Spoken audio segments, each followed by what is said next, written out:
saludar a un grupo de amigos y amigas que me van a acompañar y les agradezco su generosidad en una mesa de diálogo que espero se repita cuantas veces sea necesario, que se convierta en una tradición.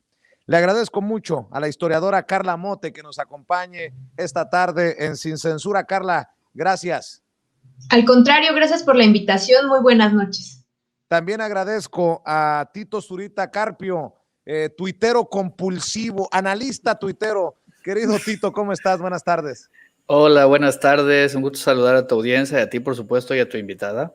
Muchas gracias. Y también saludo al colega de Actualidad RT, Manuel Hernández Borboya, corresponsal, reportero independiente. Manuel, buenas tardes, buenas noches.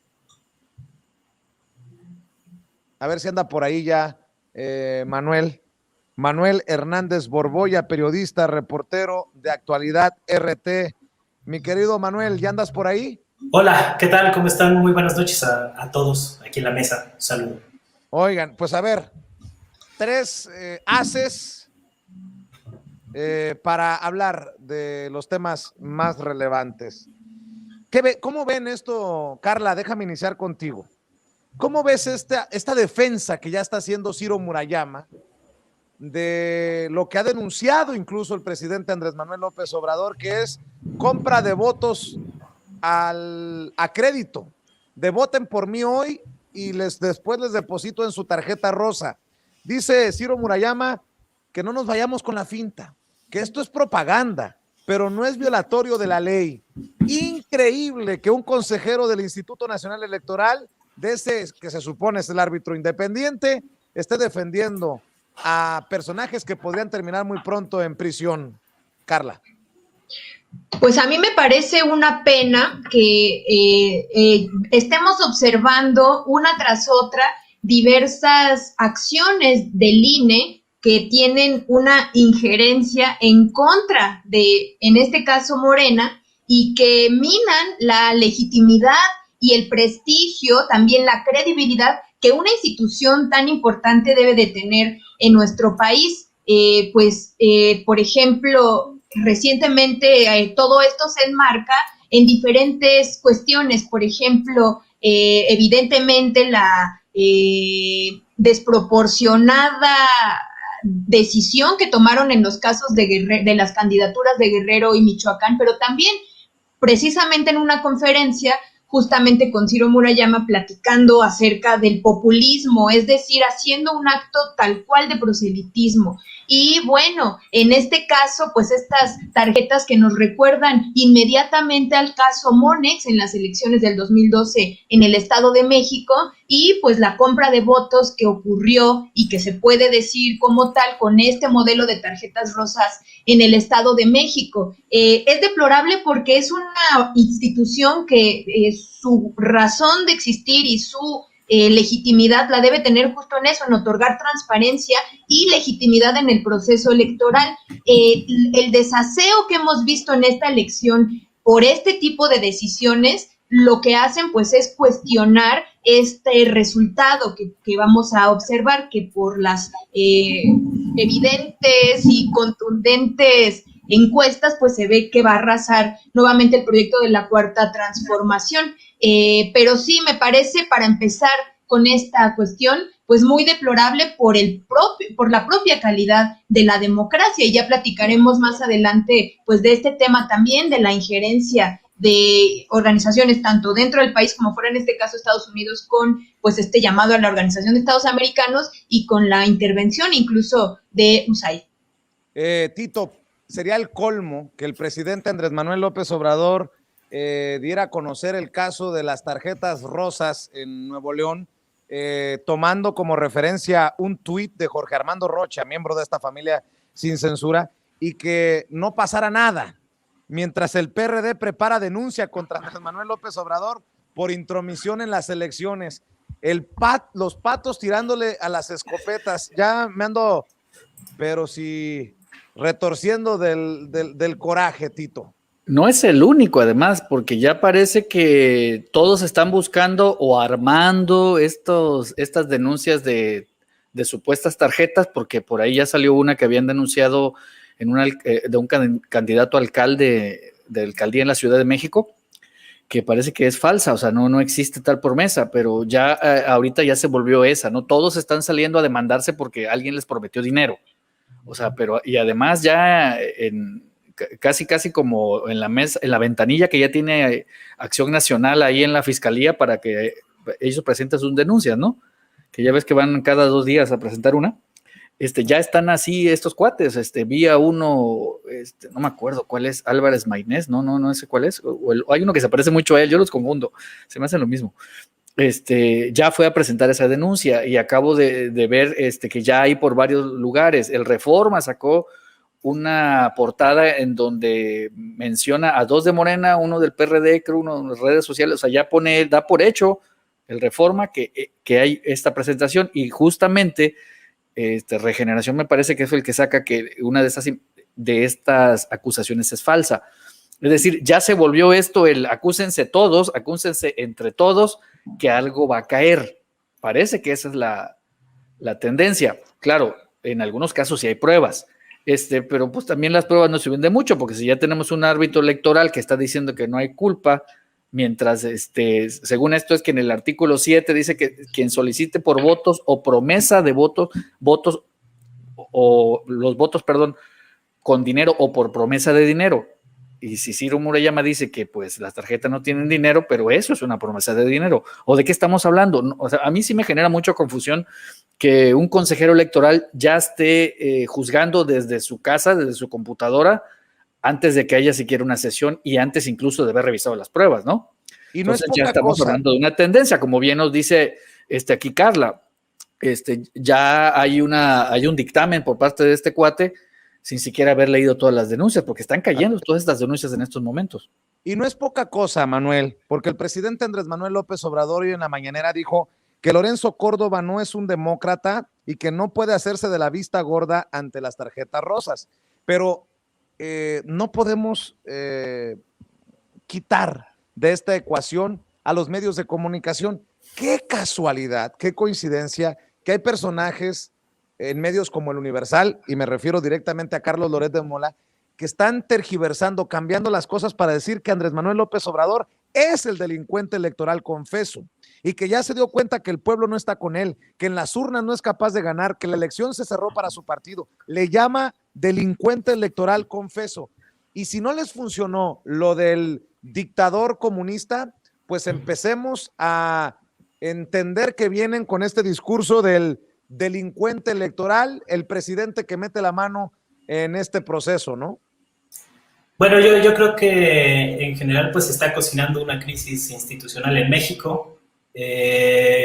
A lo mejor podría haber algunos elementos para algunos críticos decir que el presidente López Obrador está metiendo mano en el proceso de Nuevo León y demás, ya que pues sí ha habido algunos señalamientos en las conferencias matutinas, pero aquí la pregunta de fondo es, pues, ¿quién va a tener la autoridad moral para sancionar a López Obrador cuando vemos que las 2 consejeros del INE que controlan la dirigencia del instituto, Lorenzo Córdoba y Ciro Murayama, pues tienen una campaña abierta y frontal que ni siquiera tratan de disimular en contra del actual gobierno? A los candidatos de Morena, como pasó con el caso de Guerrero y Michoacán, se les ha aplicado todo el rigor de la ley, y en otros casos, por una misma falta, como pasó con Mónica Rangel en San Luis Potosí, se aplican criterios diferentes, es decir, están operando políticamente de manera abierta en contra del actual gobierno. Entonces, ¿con qué autoridad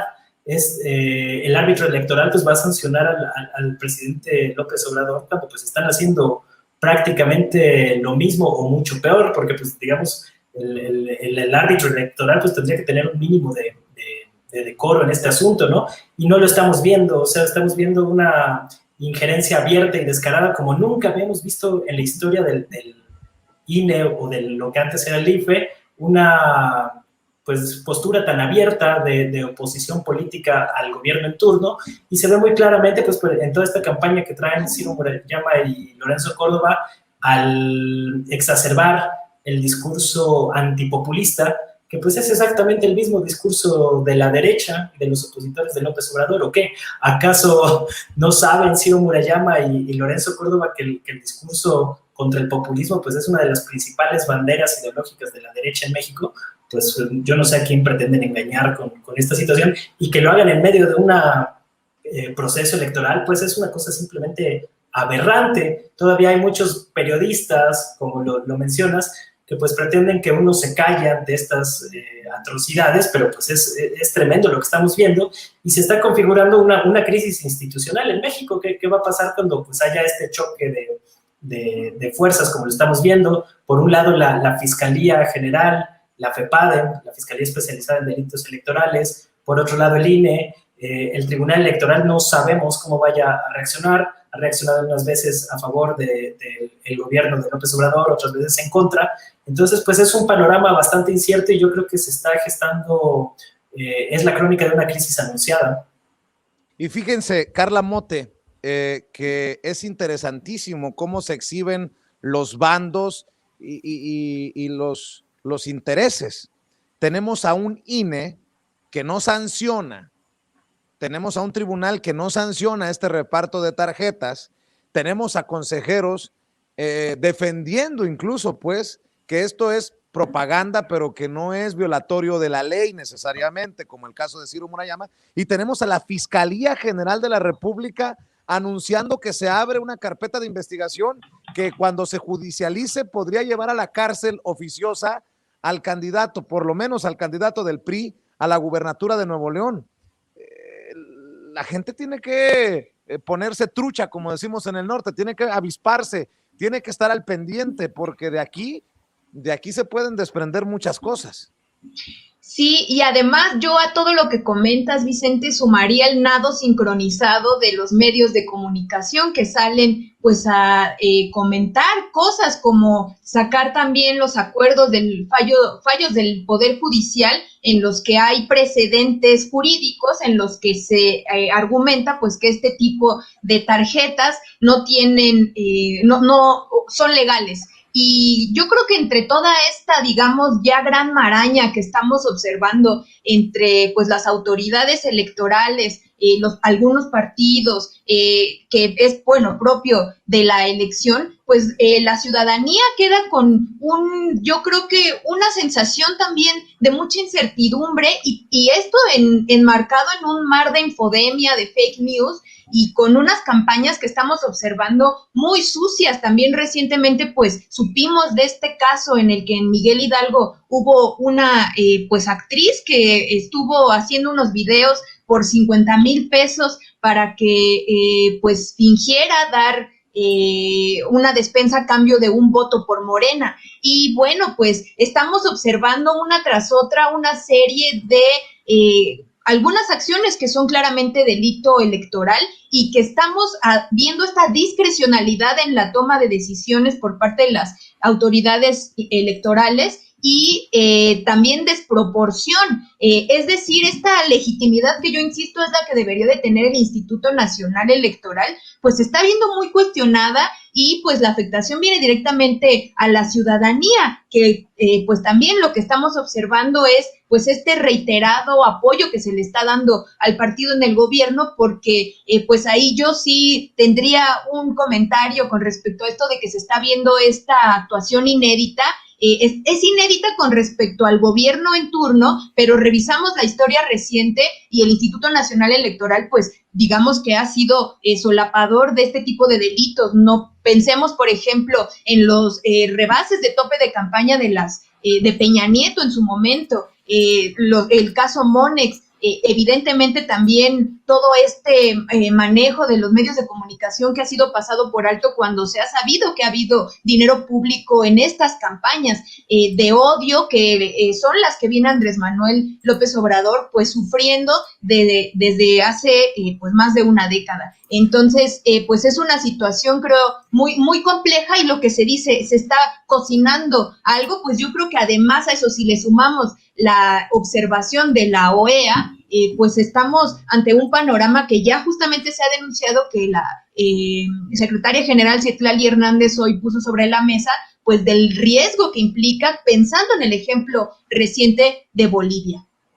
Estamos ante la posibilidad de un golpe a la democracia en México, no sé si de un golpe de Estado, pero sí un golpe a la democracia que pueda de alguna manera avalar la OEA, ahora que Adrián de la Garza también fue a quejarse del presidente Andrés Manuel López Obrador, o ya me aluciné mucho, estoy muy alebrestado, Tito. No, yo creo que no estás tan lejos. Mira, no sé si Almagro sea capaz de aventarse la volada que aplicó en Bolivia, ¿no? Que prácticamente a través de ello se deslizó la idea de un fraude que finalmente no fue y que a la larga le costó la vida y le costó una estabilidad política a ese país.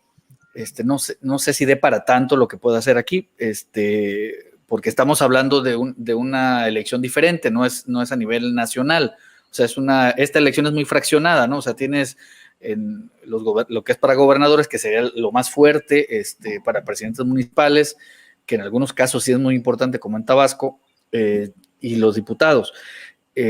Pero meter el ruido que supone un personaje como a mí sí me llama mucho la atención. Como dice Carla, hay aquí ya un nado sincronizado, o sea, ellos no van a dejar de pasar esta oportunidad. Todo les ha salido mal, o sea, todas las marchas, todas las protestas, las miles de denuncias que han hecho, todos los ridículos, todos los personajes que terminan contratando o de los que se cuelgan, porque recuerdan, hace tiempo odiaban a Porfirio Muñoz Ledo y ahorita Porfirio Muñoz Ledo es su ídolo. Depende de lo que haga cierto personaje, se cuelgan a él, o sea, de veras, o sea, si hay un clavo ardiente y de ahí se tienen que agarrar para salvarse, lo van a hacer. Entonces Almagro viene perfectamente a colación con todo lo que intentan, y además es muy curioso, yo que aquí tengo detrás de mí estos dos grandes personajes de Nuevo León, ellos empezaron denunciándose, y además la denuncia de que le hace de la Garza a García no es cualquier cosa, lo acusa de vínculos con el crimen organizado. O sea, ¿qué esperaban? ¿Que la fiscalía nada más se les quedara viendo? O sea, si tú estás denunciando, pues obviamente viene esta acción de la parte de la justicia, que siempre debería ser así. Y ahora que les abren carpeta, es más, o sea, no los están juzgando, o sea, no los están arrestando, no les están haciendo nada, corren a victimizarse. Este hombre allá anda en Washington buscando que lo apoyen, de la Garza aquí Samuel García recurre aquí a todo lo que tiene su partido, a denuncias por todos lados, al larguísimo hilo que hizo ayer Dante Delgado, me imagino que lo leíste, en donde cada 3 palabras menciona a AMLO y culpa a AMLO y AMLO y AMLO y AMLO y AMLO. Ellos van a seguir machacando en esa idea, porque de lo que se trata es de desvirtuar todas las cosas para sacar agua para ellos. Como dice aquí la compañera, es un nado sincronizado, querido Vicente. Y vaya que si duelen las cosas que dice el presidente Andrés Manuel López Obrador. Emanuel, hoy en la mañanera dijo, si no le gusta al director del INE es su problema, porque él no es demócrata, ya lo ha demostrado lo suficiente. Un demócrata no puede permitir que se compren los votos, no se puede hacer de la vista gorda ante un fraude. Un demócrata tiene que denunciar cualquier acto que impida la libre manifestación. El derecho a votar, que es sagrado, eso es la democracia. Y por si acaso, dice el presidente Andrés Manuel López Obrador, entrega de tarjetas es ilegal, sea del partido que sea, porque aquí o todos coludos o todos rabones, pero menciono esto porque son palabras muy duras para el consejero presidente del INE. Y bueno, pues ya mencionaban Carla y Tito el tema de Almagro, que tampoco es poca cosa por el hecho de que ha sido tan cuestionada el concepto de democracia que pueda tener la Organización de Estados Americanos.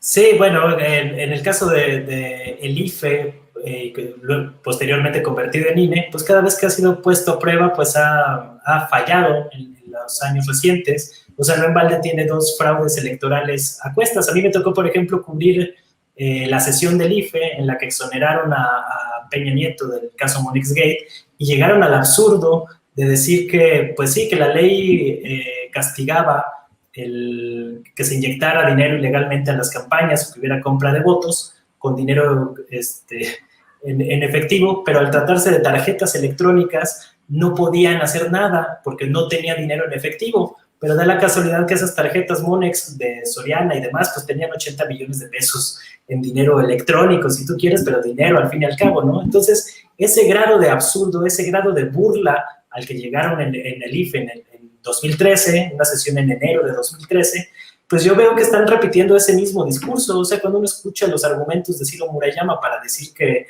no se puede castigar por estas cuestiones, que las tarjetas son propaganda, pero que como tal no hay ningún delito, pues es básicamente el mismo argumento que están refritando, ¿no? Y obviamente pues ocurrió lo mismo en la elección de Estado que ocurrió en el Estado de México en 2017, que también me tocó seguirla y padecerla muy de cerca, con presiones políticas y demás por publicar cosas que a los señores del PRI no les gustaba.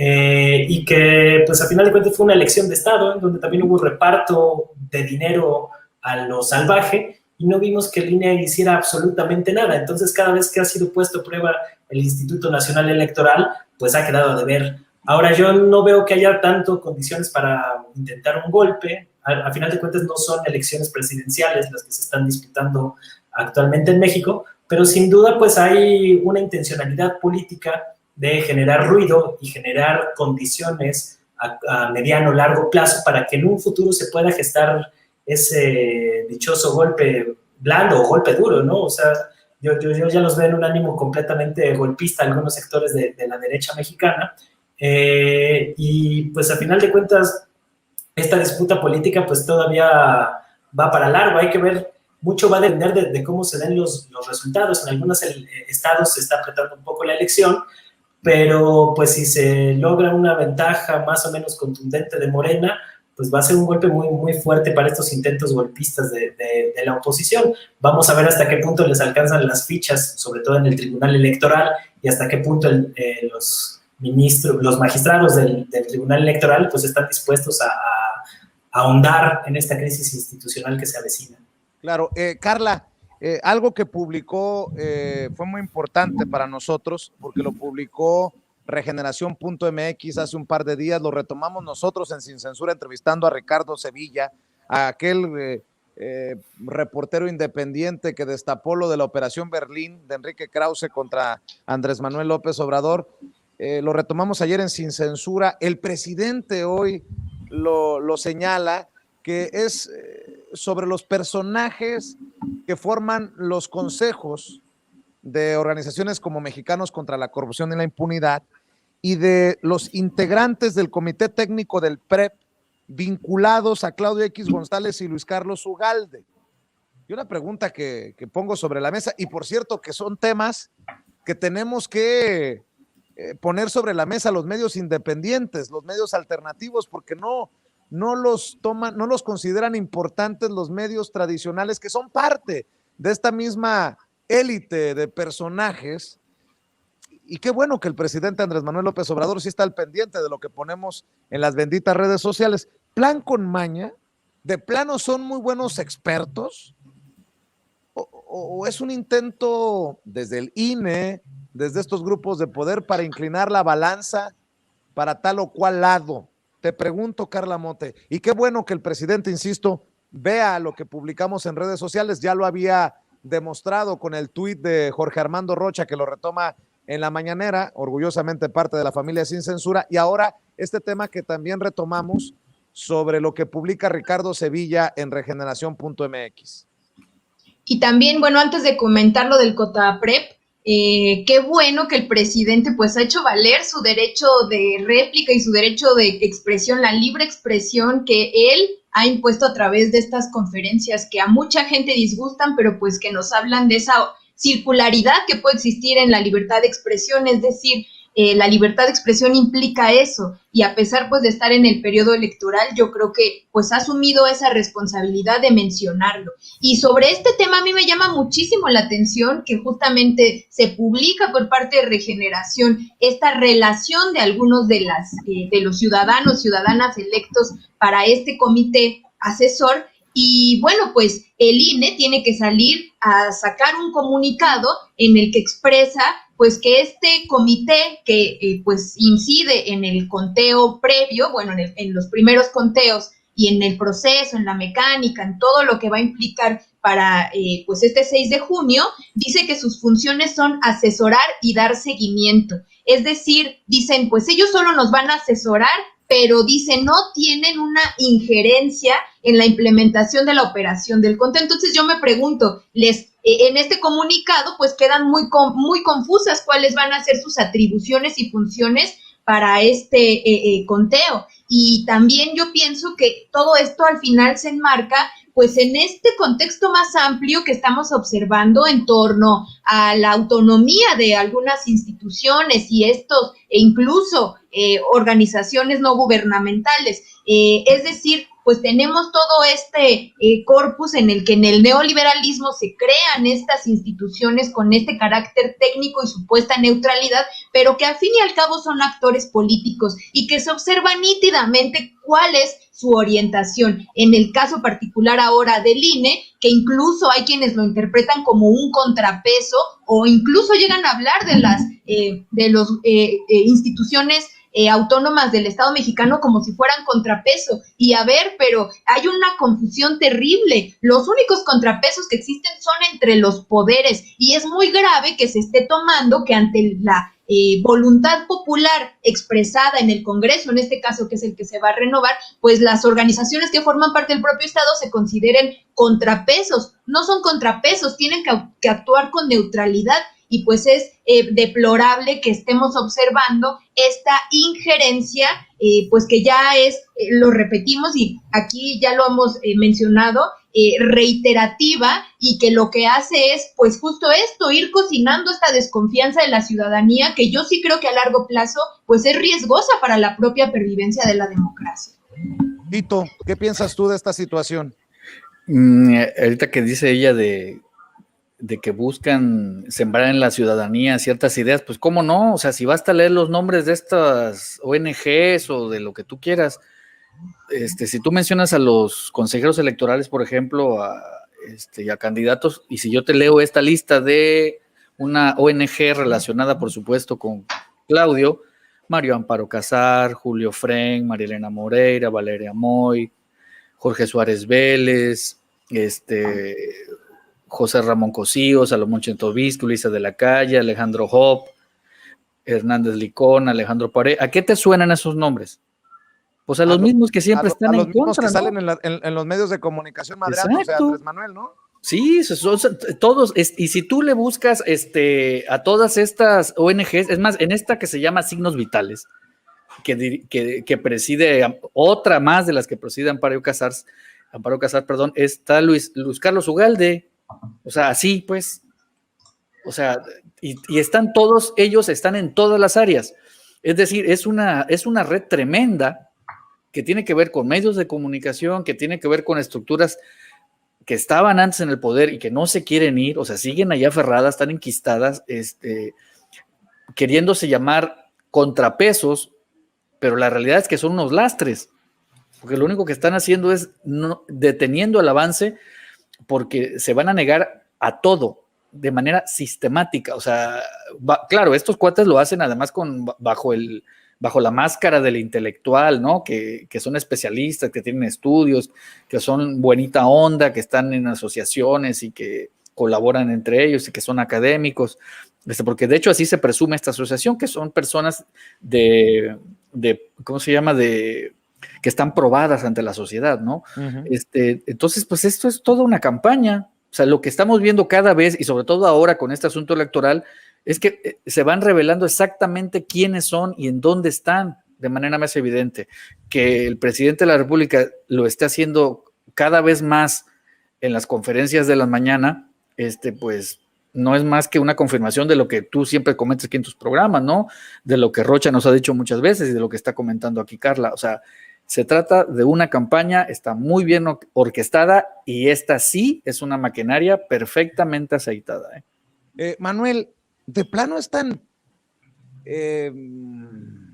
importante el personaje Claudio X González, y de qué nivel podría ser el riesgo de que haya infiltración en estos círculos del INE, del COTAPREP, y me refiero a Claudio X González porque me parece me parece un tema que debe de ocuparnos casi todos los días para poder desmenuzarle a la gente la red que se ha construido, ¿no? Oye, a ver, ¿eres amigo de Aguilar Camín o eres peón de Héctor Aguilar Camín o eres contacto de Enrique Krause o eres Enrique Krause o Aguilar Camín? Y están por todos lados, pero detrás siempre este personaje del hombre X. Bueno, recordemos que Claudio X González Guajardo, que es el ex director o expresidente de Mexicanos contra la Corrupción y la Impunidad, el fundador de esta organización, es hijo de Claudio X Laporte, que históricamente pues han sido los empresarios que han articulado políticamente a las cúpulas empresariales. Yo recuerdo muy bien que, por ejemplo, en 2018 pues la elección se definió luego de una sesión del Consejo Mexicano de Negocios en la que prácticamente aceptaban la derrota la derrota anunciada ante López Obrador en 2018 ante la incapacidad que tuvieron estos grandes dirigentes de las cúpulas empresariales para formalizar la alianza PRI-PAN entre Ricardo Anaya y José Antonio Meade, pues ya cuando estaba prácticamente agonizando en la recta final del 2018, ¿no? Entonces, pues estos personajes, Claudio X González, padre e hijo, tienen una larga trayectoria articulando a las cúpulas empresariales y moviéndolos políticamente. Entonces, con estos nombramientos del PRE, pues yo no sé qué tanto alcance puedan tener para operar el día de la elección y todas estas cosas, pero sí llama mucho la atención y es la parte que a mí me parece más preocupante, es que a donde quiera que voltees de estos organismos autónomos o de otras áreas del Estado mexicano, pues está completamente invadido el Estado mexicano o enquistado por personajes que pertenecen a esta red o a este grupo que condensa al núcleo duro de la derecha mexicana, de esta derecha empresarial, que fueron beneficiados con temas como las condonaciones fiscales. No es casualidad que las dos grandes condonaciones fiscales a las cúpulas empresariales se hayan dado precisamente después de dos fraudes electorales. La primera se dio en 2007, después del fraude de 2006 con Felipe Calderón, y la segunda se dio en 2013, después de que se avaló pues, toda esta inyección de dinero ilegal a la campaña de Peña Nieto con las tarjetas Monexgate y demás. Entonces, a final de cuentas, pues Claudio X González es el gran artífice de este núcleo de la derecha empresarial, que en las últimas fechas pues hemos visto a Gustavo de Hoyos como el otro gran actor que han tratado de articular a la derecha y que pues de alguna manera siempre el PRIAN pues fueron empleados de estos sectores de las cúpulas empresariales y ahorita pues esa situación quedó más en evidencia pues por la manera en que como Claudio X González pues fue el principal artífice de la coalición electoral PRI-PAN-PRD. Entonces, a mí me llama mucho la atención cómo esta red de organizaciones civiles sin fines de lucro, aparentemente, cuando por otros lados tienen negocios bastante jugosos, están pues perfectamente bien articulados y han ocupado varios espacios dentro del Estado mexicano y varias agendas, porque pareciera que los órganos autónomos y los temas de transparencia pues son propiedad de este pequeño grupo que por ahí, sin embargo, hizo un mapeo de más o menos cómo opera la red, que por ahí les faltó incluir al grupo del CIDE, que también pues está completamente inmerso en esta red de correlaciones, incluyendo a muchos periodistas que se mueven en estos círculos y en estos grupos y que curiosamente les ha ofendido mucho, por ejemplo, que algunos denunciemos y documentemos pues la manera en que Mexicanos contra la Corrupción y la Impunidad ha recibido dinero del gobierno de Estados Unidos. Por cierto, gran trabajo que has realizado en ese sentido, Manuel, desde tu trinchera independiente, hay que reconocerlo al César, lo que es del César, Manuel. Gracias. Y a ver, dos cosas para cerrar. Yo no sé si llevan prisa, pero me parecen importantísimas. En el circo de la política mexicana aparece el conocido como el jefe Diego Fernández de Ceballos para exigirle a López Obrador que le señale día y hora en que habrá de presentarse en Palacio Nacional para responderle cara a cara. ¿Qué es esto, Carla Mote? Ya digo, ¿qué pasó? ¿Qué me quedé? ¿En qué me perdí? El jefe Diego. A ver, dame tu opinión. Le manda una carta al presidente, tirándose al suelo, se dice víctima y quiere su mañanera. Todo parece indicar, porque ni modo que lo vaya a recibir en el despacho el presidente, así nada más porque sí.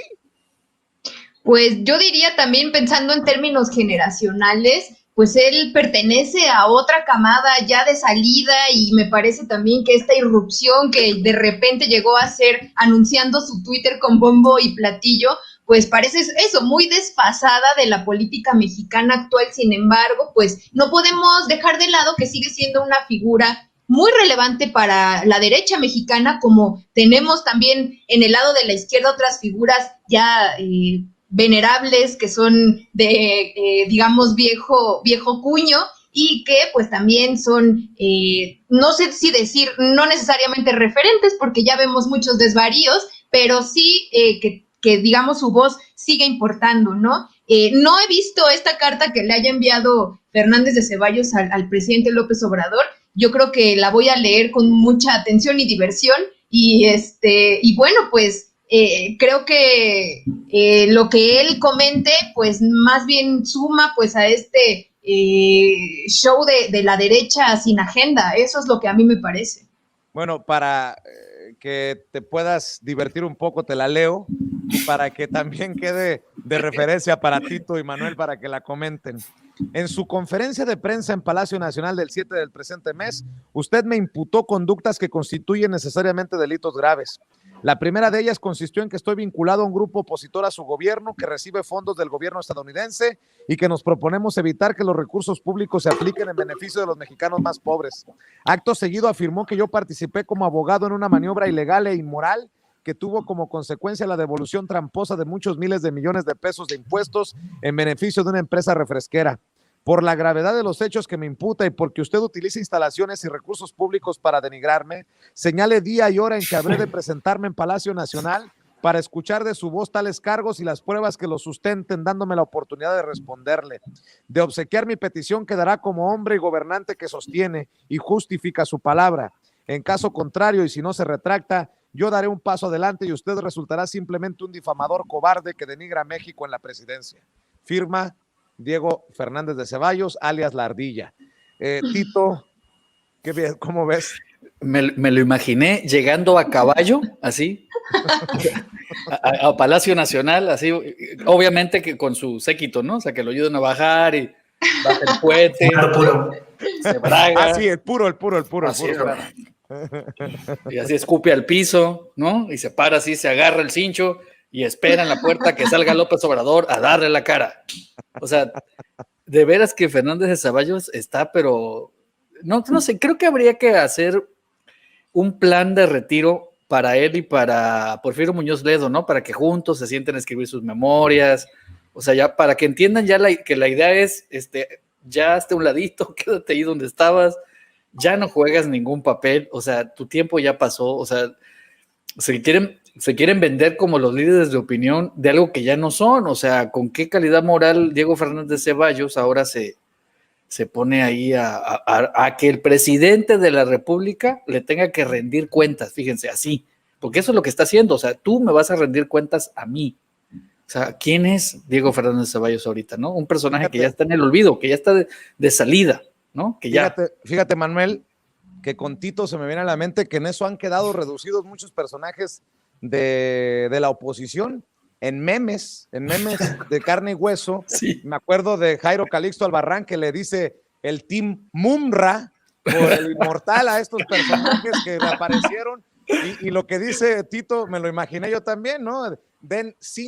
Pónganse de espaldas y den 5 pasos y luego volteen y disparen así, sí, a lo macho, ¿no?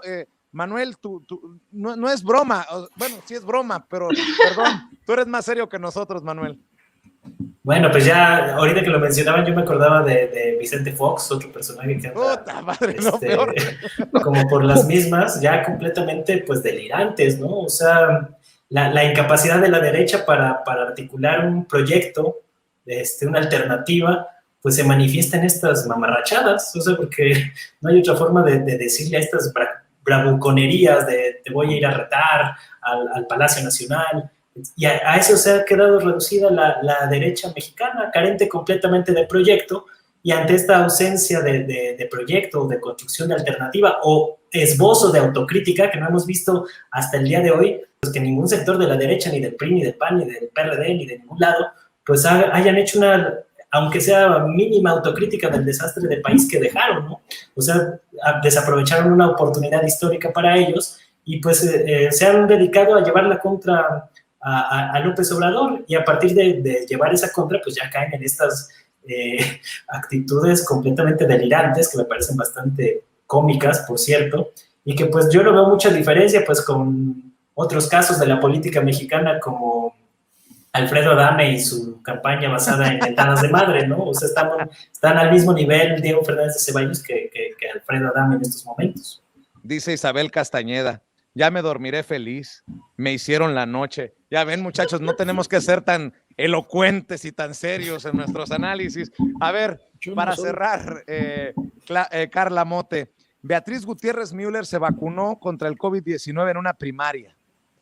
Yo, a los que dicen que las cosas no han cambiado en México, pregunto, hubiéramos visto a la gaviota y a las gaviotitas haciendo fila entre la gente de a pie, a aquella como primera dama, como lo hizo hoy Beatriz Gutiérrez Müller como esposa del presidente Andrés Manuel López Obrador, dijo, muy buena organización, que no le tomó más de 40 minutos vacunarse, y cito, los que me rodeaban compartían conmigo alegría, regocijo y expectativa, a seguir luchando por la vida. Pues los que no se dieron cuenta, se acabaron los días de los grandes operativos, con escoltas, con lujos.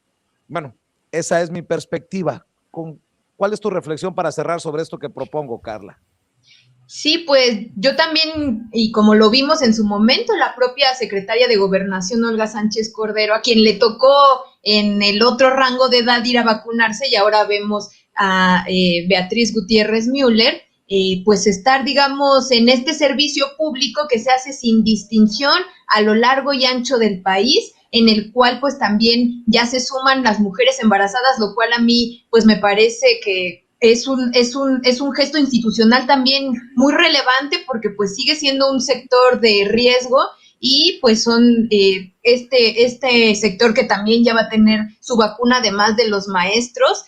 Pues no lo puedo evitar contrastarlo con la narración que en su momento hizo Sergio Aguayo, sorprendido de ver que pues cómo se desenvolvían los casi como si estuvieran en un safari al ir a formarse para su vacuna. El contraste pues a mí me parece sintomático, digamos, de estas diferencias, ¿no?, de percepción que se pueden dar por un hecho que es el que cualquiera, por el simple hecho de ser habitante de este país, puede acceder a esto que se considera un derecho. Tito, ¿con qué reflexión cerrarías? Bueno, yo quiero cerrar avisando que mañana me toca que me vacunen. Eso. La verdad me pone muy contento, se siente bien saber que ya Oye, está por favor, que tu análisis esté entre Burren Aguilar, Sergio Aguayo y Enrique Guzmán, por favor, sé serio, Tito. Está bien, no seas así. No, ¿sabes con qué quiero cerrar? Les quiero leer un pedacito de una canción de Carlos Puebla, un cubano que hablaba de la OEA, y esa canción yo la escuchaba de niño. Es una canción muy chistosa porque se ríen en la canción. Y dice, pregunto yo en mi canción al que grita y patalea, caballero de la OEA, ¿qué pasó con la reunión? ¿Cómo no me voy a reír de la OEA, que es una cosa tan fea que causó risa? Yo estoy acá en mi rincón preguntándome a cada rato, ¿cómo es posible que el gato le meta miedo al ratón? Así se burlaban o así decían de las canciones de los cubanos, de lo que representaba la OEA, y que a nosotros nos vengan aquí así a sopilotear esta amenaza con el electoral, no nos debe dar miedo. Lo que sí es que hay que estar atentos y no dejarlos pasar, ¿no? No dejarlos pasar. Esa sería mi reflexión. Manuel, de los temas que hemos abordado, ¿con qué cerrarías tú? Bueno, pues yo creo que hay que seguirle la pista a estos asuntos, cómo se va a ir moviendo la grilla electoral, y sobre todo pues este choque de instituciones que yo creo que va a marcar los meses posteriores a la elección. Yo ya veo un escenario de conflicto postelectoral que se está gestando, y que de alguna manera pues también le va, si escala este conflicto, pues le va a dar pie a López Obrador y a la Cuarta Transformación, pues de meterle más leña al fuego con este asunto que ya reactivó el día de hoy, por cierto, el tema de la consulta a los expresidentes, que era una carta que tenía ahí guardada desde hace ya varias semanas o varios meses, y que vemos que la está empezando a reactivar ahorita López Obrador y no es casualidad. Entonces yo creo que pues andan midiendo cómo se va a dar este encontronazo y ya estamos viendo más o menos por dónde se va a perfilar la cosa. Yo pondría la mira en ese punto. Manuel Hernández Borboya, periodista, reportero de Actualidad RT, ¿en dónde te leen? ¿En dónde te apoyan? ¿En dónde te buscan las miles de personas que nos están viendo en vivo y en directo amablemente en Sin Censura? Bueno, ahorita estoy publicando principalmente videos en los portales de actualidadrt.com, en las redes sociales, y me pueden seguir en la cuenta de Twitter, que es en donde más estoy dando guerra, @ManuelH. Y en el canal de Facebook y de YouTube, Manuel Hernández Borboya, con mi nombre completo, y por ahí encuentran el contenido que estamos manejando. Por cierto, quiero agradecerte la deferencia, lo que escribiste, que en Sin Censura fuimos, si no el único, creo que sí dijiste que el único en el lanzamiento del espacio de Jorge Armando Rocha, los que te dimos espacio para expresarte sobre una de las investigaciones, de los reportajes que publicabas, y que sepas que esta es la casa de todos, que aquí cabemos todos, aunque no estemos muchas veces de acuerdo, pues por algo se llama Sin Censura el programa, y sin ningún compromiso más que el de la verdad y que se beneficie la audiencia. Aquí, por favor, mi querido Manuel Hernández Borboya, pero para que veas que estoy al pendiente de todo lo que publicas en Twitter. Muchas gracias. Tito Zurita Carpio, ¿dónde te pueden apoyar? Veo que ya estás haciendo cosas en YouTube también y sigues con tu análisis tuitero punzante. Mi cuenta de Twitter, Zurita Carpio, donde, como bien dices, descargo todo lo que, no con el análisis, realmente descargo todo lo que me llega a la mente y de pronto veo una realidad que pues no es la que algunos nos quieren vender. Y aquí sí estoy experimentando algunas cosas en YouTube, un programita ahí donde comento algunas cosas, igual con mi nombre, Zurita Carpio, Tito Zurita Carpio. Y bueno, te agradezco muchísimo la invitación y a la orden, mi estimado. Claro que sí, Manuel, Tito, Carla Mote, historiadora Carla Mote, tú sabes que te admiro, que te respeto. Ojalá que estas mesas se conviertan en una tradición dependiendo de lo que nos permitan nuestras actividades, pero bueno, que quede ahí como invitación. Carla, ¿en dónde te buscan, en dónde te apoyan? ¿Cómo te respalda la gente desde tu independencia? Pues muchísimas gracias, Vicente. Por cierto, feliz cumpleaños, te felicité por Twitter, pero pues también no está de más decirlo ahorita. Me pueden leer en Twitter también, @carlamote, Carla con K y Mote con doble T, cada 2 semanas en El Soberano y en Saurof del Muro cada 3 semanas, y también pues les invito a seguir el periódico feminista La Regeneración. Pues a los tres les agradezco mucho por acompañarnos en Sin Censura. Regresen pronto y estamos a la orden, muchachos. Buenas tardes, buenas noches. Muchas gracias. Hasta luego. Buenas noches. Buenas noches.